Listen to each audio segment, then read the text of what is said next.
广场上的鸽子飞过冰冷的石头，这座城市的温度早就已经没收。回忆像是一场烧不完的寒流，我走在这道没人陪伴的缺口。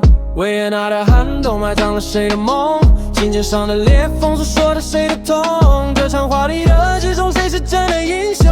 我独自在深夜感受这份沉重。